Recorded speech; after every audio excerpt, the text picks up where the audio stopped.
Friends, in 1914, a fellow named Ernest Shakelton, an Irish explorer, went to find the South Pole. He wanted to be the first one to cross the South Pole. Now, what you need to know is that 3 years earlier, Roald Amundsen, a Norwegian explorer, went to the South Pole and already discovered it. So why did Shackleton go?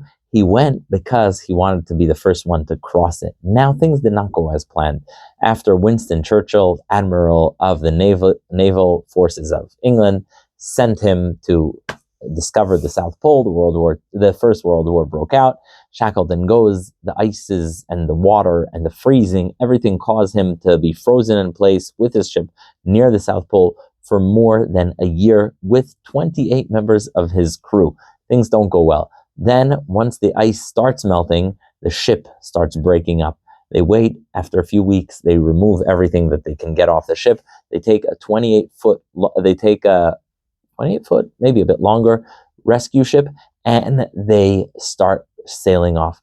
Problem is, they can't get too far with that ship. Finally, they get to St. George's Island, and Shackleton, together with 5 other men, set sail to find rescue. 800 miles. If they miss 1 degree, they're off by 1 degree, they're not going to get to Elephant Island where they were trying to get help from. Finally, after 2-3 years, they make it back with all of his men in contact. Amazing, a miracle. Now, Shackleton is used as a model in every leadership lesson in Harvard, business school, everywhere.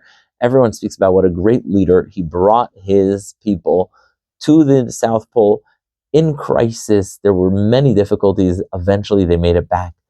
But you wonder, would you want to be on his expedition? Because the bottom line is, he didn't make it. And I would personally rather be on the very boring Norwegian expedition of Roald Amundsen, where there were no mistakes. He just was an amazing planner, perfectly calculated, got to the South Pole, brought his people back with no trouble. That's who I would prefer to be with. Wouldn't you? Wouldn't you avoid to spare the drama?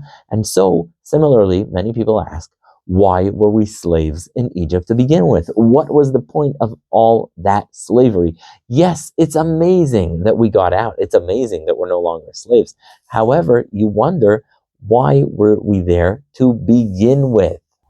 And the answer is many reasons. First of all, God tells Abraham, your children are going to be slaves. Yadoa teda ki ger yihye zaracha. Now, God tells Abraham, your children are going to be slaves, whether it was in order to make sure that Abraham is punished for his lack of faith. When God told him the land of Israel will be his, Abraham said, Bama eda ki irashena. How will I know that I'm going to get it?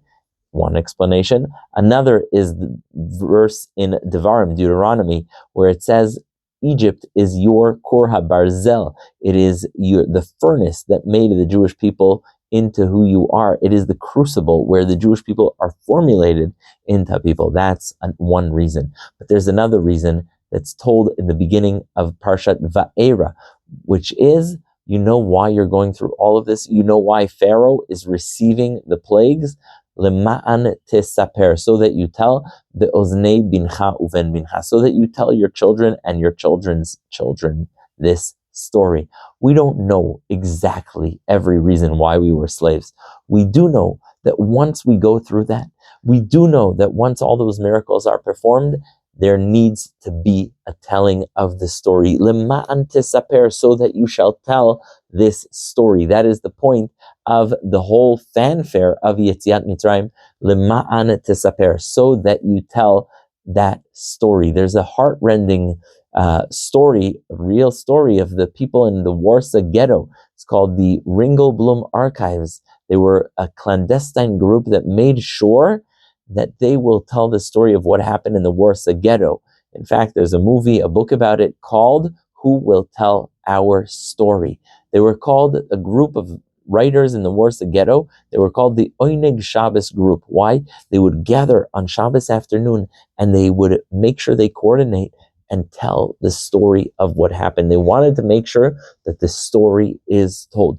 Friends, we are living in an age. It has never been more important to tell the story of the Jewish people. Why? Because other people are telling it the wrong way.